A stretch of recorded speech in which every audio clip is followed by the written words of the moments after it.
जय श्री कृष्णा। राधे राधे। चॉकलेट मामी से मैं सीमा सिंह आपका स्वागत करती हूँ। आप सभी को रक्षाबंधन की ढेरों शुभकामनाएं। यह त्योहार श्रावण मास की पूर्णिमा को मनाया जाता है। यह भाई और बहन के पवित्र रिश्ते का पवित्र त्योहार है। इस दिन बहनें अपने भाई की कलाई पर राखी बांधती है, आरती करती है तथा भाई की लंबी आयु की दुआएं मांगती है तथा भाई भी अपनी बहन को हर मुसीबत में रक्षा करने का वचन देता है। इस दिन पुराने यज्ञोपवीत बदलकर नए यज्ञोपवीत पहने जाते हैं। आज मैं आपके लिए रक्षाबंधन की पवित्र पौराणिक पुण्यफल देने वाली कहानियां सुनाने जा रही हूँ। ईश्वर करे आपका यह त्योहार आपको सभी खुशियां प्रदान करे। आइए आज हम रक्षाबंधन की पवित्र कहानियां सुनते हैं। एक बार बहुत छोटा सा गांव था। उस गांव में एक साहूकार दंपति थे। उनके 7 बेटे और एक बेटी थी। सभी का विवाह हो चुका था। साहूकार दंपति का देवलोक गमन हो चुका था। सभी 7 भाई अपने अपने परिवार के साथ अलग अलग रहते थे। बड़े 6 भाई अच्छा कमाते थे, लेकिन 7वें भाई की आर्थिक हालत बड़ी ही कमजोर थी। वह दूसरे जमींदारों की खेतों पर काम करता था। उसके पास जमीन का टुकड़ा तो था, लेकिन वह बंजर जमीन थी। उस पर फसल नहीं उगती थी। इस तरह समय बीतने लगा। शादी के बाद बहन अपने भाइयों के राखी बांधने अपने मायके से खुशी खुशी आई। सबसे पहले वह अपने बड़े भाई भाभी के घर पहुंची। ननद को देखते ही बड़ी भाभी नाक मुंह सिकोड़ने लगी, क्योंकि उसके खुद के भाई भाभी भतीजे भतीजियां भी आए हुए थे। भाभी ने ननद से कहा कि बाईसा जल्दी जल्दी राखी बांध दो। मेरे खुद के भाई भाभी भतीजे भतीजी बड़ी दूर से आए हैं, मुझे समय नहीं है। बड़ा भाई उस समय घर पर नहीं था। ननद ने अपनी भाभी से कहा कि भाभी, भाई को भी घर आ जाने दीजिए, मैं सभी के एक साथ राखी बांध दूंगी। लेकिन बड़ी भाभी नाराज होते हुए बोली कि बाईसा, आपके भाई को घर आने में देर हो जाएगी। आपको अपने दूसरे भाइयों के क्या राखी बांधने नहीं जाना? यह सुनते ही बेचारी ननद चुप हो गई। उसने चुपचाप अपनी बड़ी भाभी भतीजे भतीजियों के राखी बांध दी। बड़ी भाभी ने जल्दी से अपनी ननद को 11 रुपए और ब्लाउज का कपड़ा पकड़ा दिया। बहन खुशी खुशी 11 रुपए और ब्लाउज का कपड़ा लेकर दूसरे भाई के घर चली गई। सभी बड़ी 6 भाभियों के घर में कलयुग प्रवेश कर चुका था। यहाँ कलयुग का मतलब आप अच्छे से समझ गए होंगे, अर्थात बड़ी 6 भाभियां ननद को देखकर खुश नहीं हुई। बेचारी बहन का सावन पूर्णिमा का व्रत था। बड़ी 6 भाभियों ने रोटी की छोड़ चाय पानी तक की नहीं पूछी। बड़े ही भारी और दुखी मन से बहन अपने छोटे भाई भाभी के घर पहुंची। वह मनी मन सोचने लगी कि बड़े 6 भाई और भाभियां तो बहुत पैसे वाले थे। जब वहां किसी ने मुझसे प्रेम से बात नहीं करी, तो मेरा 7वां भाई तो बड़ा ही गरीब है। यहाँ मैं क्या उम्मीद करके जाऊं? सोचते सोचते वह छोटे भाई के घर पहुंच गई। छोटा भाई और भाभी बहन को देखकर बहुत प्रसन्न हुए। छोटा भाई अपनी बहन से बोला कि बहन, मैं तो सुबह से ही तेरा इंतजार कर रहा था, बार बार तेरे आने वाले रास्ते में जा जा कर देख रहा था। तब 7वीं भाभी ने अपनी ननद से कहा कि बाईसा, आज तो आपको आने में बहुत देर हो गई। यह सुनते ही ननद का गला रुंध गया। आंखों में से आंसू आते आते रुक गए। तब छोटे भाई ने अपनी बहन को बैठने के लिए खाट पर दरी बिछा दी। 7वीं भाभी पानी और दूध का गिलास लेकर आई। पानी पीकर बहन ने दूध पिया। फिर बहन जैसे ही अपने 7वें भाई और भाभी की राखी बांधने लगी, तो 7वीं भाभी बोली कि भाई साहब, पहले आप घर के प्रत्येक दरवाजे पर श्रवण कुमार मान दीजिए। सूंड मारने के बाद उन्हें भोजन खिलाकर राखी बांध दो और जल पिला दो। तब ननद यह सुनकर बहुत खुश हुई। उसने खुशी खुशी अपने मायके के प्रत्येक घर के दरवाजे पर श्रवण कुमार मांडे। फिर उन्हें राखी बांधी और मिठाई खिलाई और पानी पिलाया। फिर से ननद अपने 7वें भाई भाभी के राखी बांधने लगी। तो पुनः सातवीं भाभी अपनी ननद से बोली कि नहीं बाईसा, पहले आप अपने माता पिता की तस्वीर पर तिलक लगाकर राखी बांध दो और उन्हें मीठे का भोग लगा दो, उसके बाद राखी बांधना। तब ननद और भी खुश हो गई। उसने पहले अपने माता पिता की तस्वीर पर तिलक लगाया, राखी बांधी, मीठे का भोग लगाया और पानी पिलाया। जब फिर से छोटी बहन अपने भाई भाभी के राखी बांधने लगी तो भाई ने कहा कि नहीं बहन, पहले तू हमारे जितने भी मवेशी हैं उनके तिलक लगाकर उन्हें राखी बांध, उसके बाद ही हम राखी बंधाएंगे, क्योंकि हमारे पास तो यही पशुधन बचा है। तब बहन ने ऐसा ही किया। बहन ने अपने छोटे भाई के जितने भी गाय भैंस बछड़े बछड़ी थे उन्हें तिलक लगाकर उन्हें राखी बांधी और अपने हाथ से उन्हें हरा चारा खिलाया। उसके बाद बहन ने अपने सातवीं भाभी भाई भतीजे भतीजियों के राखी बांधी। उसके बाद सातवीं भाभी ने स्वादिष्ट हलवा पूड़ी और खीर बनाया।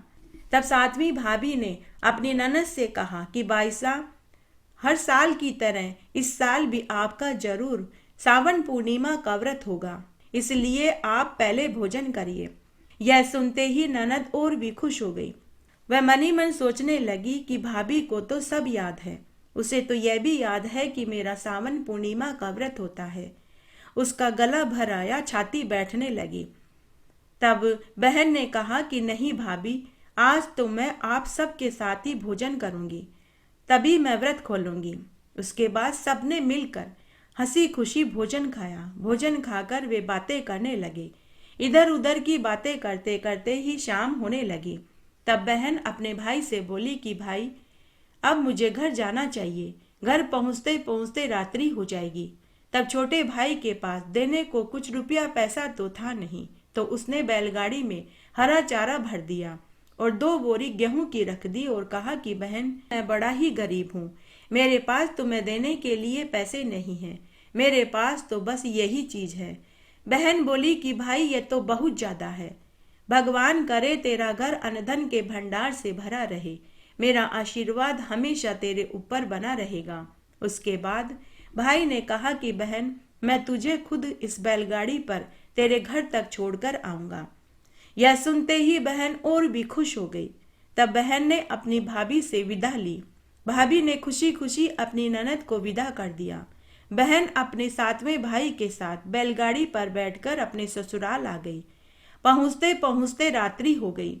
तब बहन ने अपने भाई से कहा कि भाई, अब रात हो गई है, अब मैं तुझे वापस नहीं जाने दूंगी, अब तू सुबह ही घर जाना। तब उस रात भाई अपनी बहन के घर ही सो गया।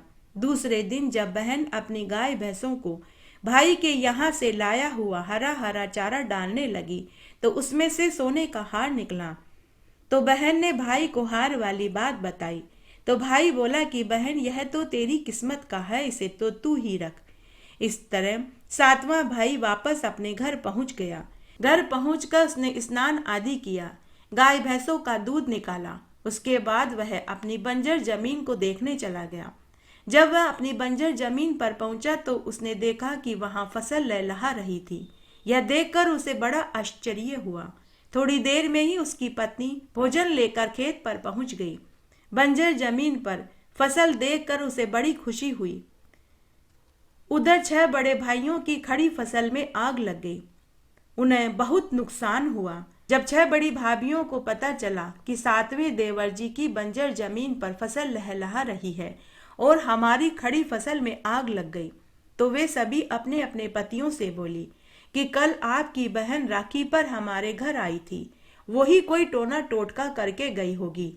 तब 6 बड़े भाई अपनी अपनी पत्नियों से बोले कि राखी पर हमारी बहन घर आई थी, तुम हमें अब बता रही हो। हमारी बहन का तो साल में एक ही दिन आता है राखी पर नेग लेने का, तुमने तो वो भी नहीं देने दिया। हमारी फसल का जलने से हमारी बहन का कोई लेना देना नहीं है, तुम्हारी ही नियत में खोट थी, तुम्हें उसी का फल मिला है। उस दिन सभी 6 बड़ी भाभियों ने निश्चय किया कि आगे से वे कभी भी रक्षाबंधन पर अपनी ननद से ऐसा बर्ताव नहीं करेंगी। हर बहन बेटी बुआ भतीजी का नेक लेने का हक बनता है। उन्हें आप 1 देंगे तो ईश्वर आपको 100 गुना करके वापस देगा। यह आप पंजोकर देख लेना। घटती हो तो पूरी हो तो परवान चढ़े, बोले बिसरे नाम तेरे भंडार में भरे। आइए रक्षाबंधन की दूसरी कहानी सुनते हैं। एक बार बहुत छोटा सा गांव था। उस गांव में एक साहूकार दंपति अपने बेटा बेटी के साथ रहते थे। साहूकार दंपति ने अपने दोनों बच्चों को अच्छे संस्कार दिए थे। जैसे खुद साहूकार दंपति धार्मिक विचारों के नेक दिल के थे, उनके दोनों बच्चे भी अपने माता पिता के समान ही थे। इस तरह उनका समय खुशी खुशी बीत रहा था। जब दोनों बच्चे विवाह लायक हुए तो साहूकार दंपति ने अपने दोनों बच्चों का धूमधाम से विवाह कर दिया। बेटी का विवाह बहुत दूर देश में हुआ था। माता पिता व भाई भौजाई जब अपनी बेटी को विदा करने लगे तो वे बहुत रोए। बहन का तो रो रो कर बुरा हाल हो रहा था, लेकिन रीति रिवाज तो सभी को निभाने ही पड़ते हैं। बेटियां तो अपने माता पिता के आंगन की चिड़िया होती हैं, उन्हें तो एक न एक दिन उड़ना ही पड़ता है। माता पिता ने दिल पर पत्थर रख कर अपनी बेटी को विदा कर दिया। बेटी का नाम सुशीला था। जैसा नाम था वैसी ही वह सुशील, गुणवती, दयालु और मेहनती प्रवृत्ति की थी। उसने ससुराल पहुंचते ही घर परिवार की जिम्मेदारी उठा ली। सुशीला की सास सौतेली थी तो वह उसके साथ बुरा बर्ताव करती थी। सौतेली सास के खुद के बच्चे नहीं हुए थे। सुशीला की खुद की सास का बहुत पहले ही देवलोक गमन हो चुका था। सुशीला घर का सारा कामकाज करती। सुशीला का पति और ससुर नेक दिल के थे। यह देखकर सुशीला खुश हो गई। शादी के 9 महीने के बाद सुशीला को एक सुंदर पुत्र पैदा हुआ। जब शादी के बाद पहली राखी आई तो सुशीला ने अपने सास, ससुर और पति से कहा कि मैं अपने मायके भाई के राखी बांधने जाऊंगी। पति और ससुर कुछ कहते उससे पहले ही सास नाराज होकर चिढ़ते हुए बोली कि कोई मायके वायके नहीं जाएगा।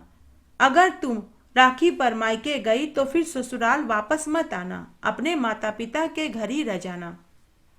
यह सुनकर सुशीला चुप हो गई। घर में सौतेली सास की ही चलती थी। पति व ससुर उस समय कुछ नहीं बोल पाए। उस दिन सुशीला खूब रोई। थोड़ी देर के बाद सुशीला पनघट पर पानी भरने पहुंची तो गांव की औरतों ने सुशीला से पूछा कि अरे ओ सुशीला, तू इतनी उदास क्यों लग रही है? तेरी आंखें सूजी हुई है और लाल भी हो रही है। क्या तू रोकर आई है? तब सुशीला ने रोते रोते गांव की औरतों को पूरी बात बताई। तब उन औरतों में से एक औरत बड़ी ही समझदार थी। उसने सुशीला से कहा कि बहू, घर में कलेश न रहे, सुख शांति बनी रहे, यह सोच कर चलना चाहिए। ऐसा कर बहू, तू राखी वाले दिन भगवान कृष्ण की मूर्ति के तिलक और राखी बांध देना, सब ठीक हो जाएगा। गांव की औरतों ने सुशीला को तसल्ली बंधाई। सुशीला ने ऐसा ही किया। रक्षाबंधन के दिन वह सुबह जल्दी उठकर नहाई धोई, पूजा करी। उसने पहली राखी भगवान कृष्ण को और दूसरी राखी माता रुक्मणी जी को बांधी। तिलक लगाया और मीठे में मिठाई का भोग लगाया और प्रार्थना करने लगी कि हे भगवान, यह राखी मेरे भाई भौजाई के बंध जाए, और हे कृष्ण भगवान, मैंने जो आपको तिलक और चावल मस्तक पर लगाए हैं, ये मेरे भाई भाभी के मस्तक पर लग जाए, और जो राखी मैंने आपके हाथ में बांधी है, यह मेरे भाई भाभी के हाथों में पहुंच जाए। जैसे आपने सतयुग में द्रौपदी, मीराबाई, नानीबाई की मदद करी, आज कलयुग में अपनी इस बहन की भी कर देना। उसके बाद वह अपने घर के कामकाज में लग गई। ऊपर बैकुंठ में बैठे भगवान कृष्ण और माता रुक्मणी जी को सुशीला पर दया आ गई। तब भगवान कृष्ण और माता रुक्मणी जी ने सुशीला के भाई भौजाई का रूप धरा और दोपहर में सुशीला के घर राखी बंधवाने पहुंच गए। सुशीला ने जैसे ही अपने भाई भौजाई को देखा तो वह बहुत खुश हुई। तभी उसकी सौतेली सास बोली कि अरे ब्याई जी, अरे ब्याण जी, मैं तो सुशीला को सुबह से ही कह रही थी कि मायके तेरे भाई भौजाई के राखी बांधने चली जा, लेकिन ये है कि घर के कामकाज का बोलकर ही नहीं गई। पति, ससुर और सुशीला सब चुपचाप उनकी सुनते रहे। सुशीला को भी अपनी सास का बदला हुआ रूप देखकर बड़ा आश्चर्य हुआ। उसके बाद सुशीला ने अपने भाई भाभी के तिलक किया, राखी बांधी, आरती करी। तब भगवान कृष्ण और माता रुक्मण सुशीला के भाई भौजाई का रूप धरकर जो आए थे, वे जाते जाते सुशीला, उसके पति और सास ससुर को खूब महंगे महंगे उपहार देकर चले गए।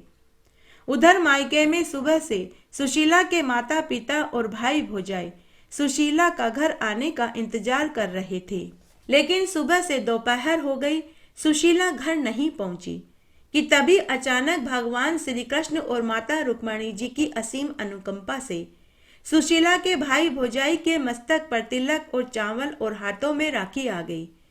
उन्हें यह देखकर बड़ा आश्चर्य हुआ। उन्होंने अपने माता पिता को यह बात बताई। तब उसके माता पिता बोले कि बेटा, लगता है तुम्हारी बहन संकट में है। ऐसा करो, तुम दोनों ही उसके ससुराल राखी बंधवाने चले जाओ। तब वे दोनों सुशीला के ससुराल राखी बंधवाने पहुंच गए। तब तक शाम हो चुकी थी। सुशीला शाम का भोजन चूल्हे पर बना रही थी। सुशीला के भाई भौजाई को आया देखकर सुशीला के सास ससुर और पति बोले कि आप तो दिन में ही राखी बंधवाकर चले गए थे, फिर दोबारा राखी बंधवाने क्यों आए हो?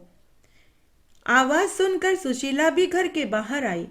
सुशीला ने देखा कि जो राखी उसने भगवान श्री कृष्ण और माता रुक्मणी जी की तस्वीर के बांधी थी, वही राखी उसके भाई भौजाई के हाथ में बंधी हुई थी। लेकिन दोपहर में जो उसके भाई भौजाई के हमशक्ल में राखी बंधवाने आए थे, फिर वे कौन थे? सुशीला खुद भी आश्चर्य में पड़ गई। सुशीला ने अपने भाई भौजाई को पूरी बात बताई कि तभी वहां आकाशवाणी हुई। आकाशवाणी ने कहा कि हे पुत्री, दोपहर में तुमसे तेरे भाई भौजाई के हमशक्ल में जो राखी बंधवाने आए थे, वे भगवान कृष्ण और माता रुक्मणी जी थे। आवाज सुनकर सभी के हाथ एकाएक जुड़ गए, लेकिन सुशीला की सौतेली सास थरथर कांपने लगी। सुशीला की सास सुशीला के चरण पकड़कर बोली कि बहू, अब मैं तुझे कभी भी मायके जाने से नहीं रोकूंगी और तेरे साथ कभी बुरा बर्ताव नहीं करूंगी। हे कृष्ण भगवान, हे माता रुक्मणी जी, जैसे आपने सुशीला की मदद करी, वैसे सबकी करना। कहानी कहने वाले की, सुनने वाले की और हुक्कारा भरने वाले की। बोलिए कृष्ण भगवान की जय, बोलिए माता रुक्मणी जी की जय। एक बार एक गांव में एक साहूकार दंपति अपने 7 बेटे और एक बेटी के साथ रहते थे। 7 भाइयों की एको एक लाडली बहन का नाम संतो था। सभी 7 भाई अपनी बहन पर जान छिड़कते थे। बहन जिस चीज पर हाथ रख देती, भाई वही चीज अपनी बहन को लाकर देते थे।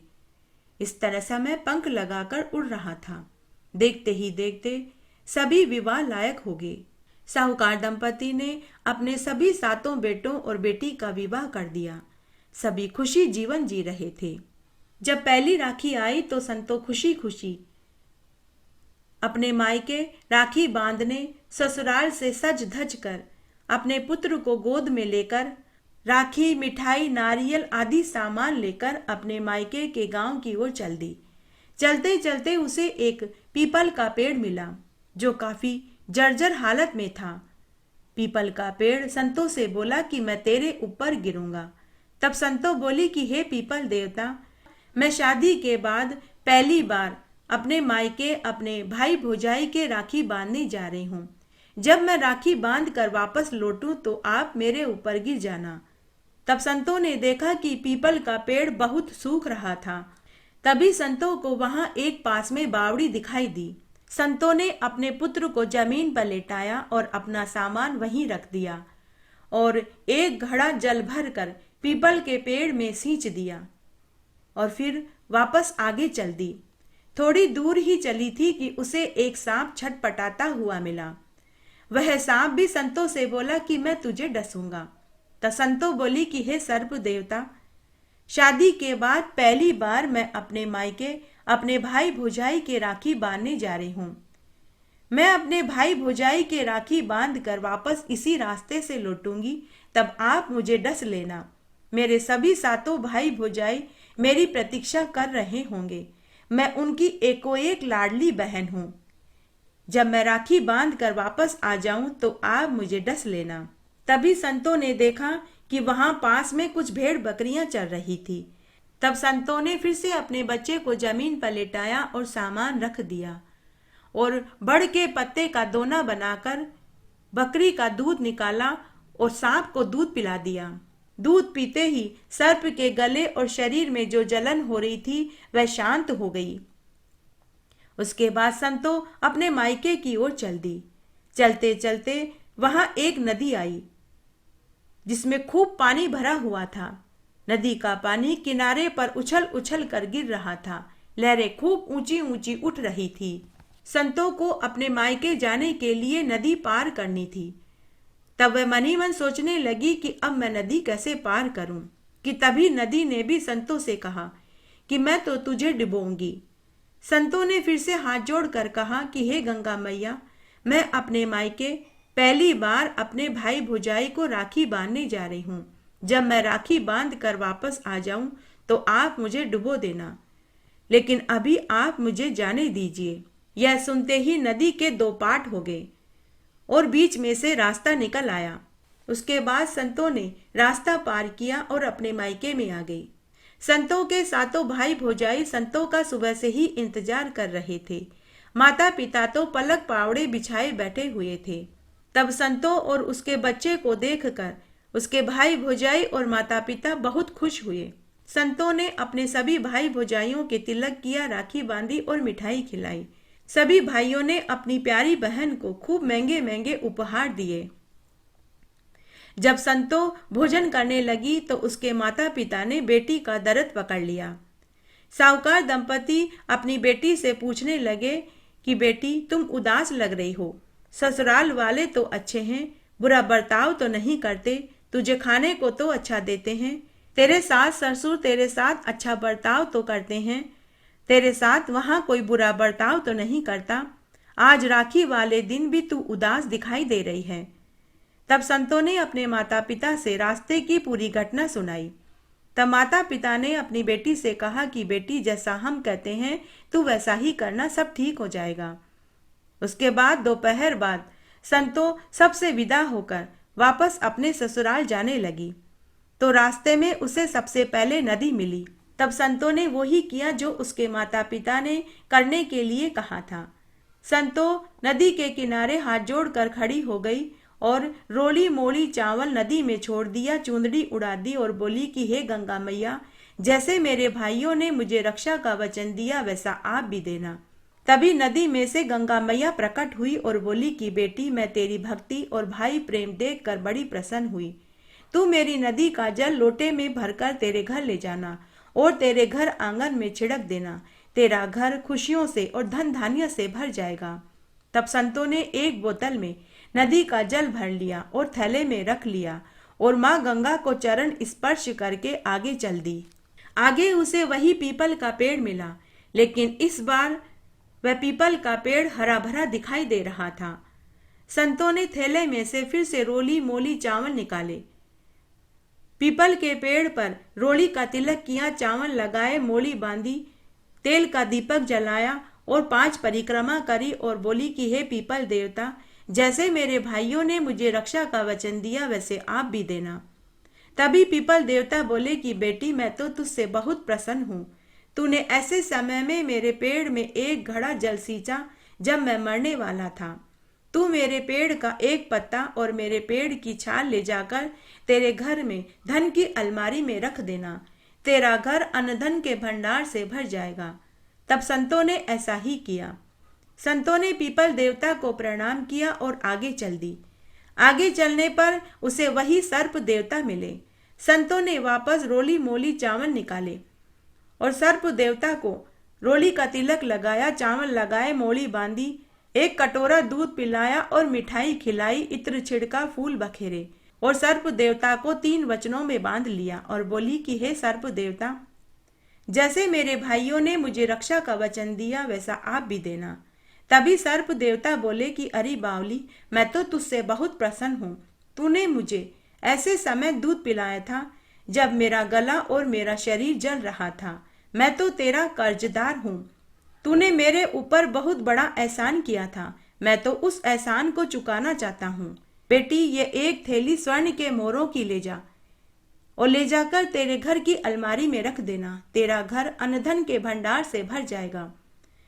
तब संतों ने सर्प देवता को प्रणाम किया और स्वर्ण मुद्राओं की थैली, पीपल के पेड़ का पत्ता और छाल और गंगाजल लेकर अपने घर पहुंची।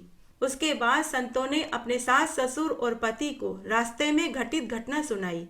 सबको महान आश्चर्य हुआ। उसके बाद उसने अपने पूरे घर में गंगाजल के पवित्र छींटे दिए, धन की अलमारी में पीपल का पत्ता और पीपल की छाल और स्वर्ण मुद्राओं की थैली रख दी और फिर उसने अपने परिवार वालों को पूरी बात बताई। कुछ ही दिनों में उसका घर अनधन के भंडार से भर गया। वे सब खुशी खुशी रहने लगे। हे ईश्वर, जैसे आप संतों बहन पर खुश हुए वैसे सबके ऊपर होना, कहानी कहने वाले के ऊपर, सुनने वाले के ऊपर और हुक्कारा भरने वाले के ऊपर। इस तरह आज हमने रक्षाबंधन की पवित्र, पौराणिक, सबसे ज़्यादा सुनी जाने वाली व्रत कथाएं सुनी। आशा करती हूँ यह आपको जरूर पसंद आएगी। मेरे साथ बने रहने के लिए आपका धन्यवाद। आगे आने वाली कथा कहानी के लिए भी आप इसी तरह मेरे साथ बने रहें। धन्यवाद।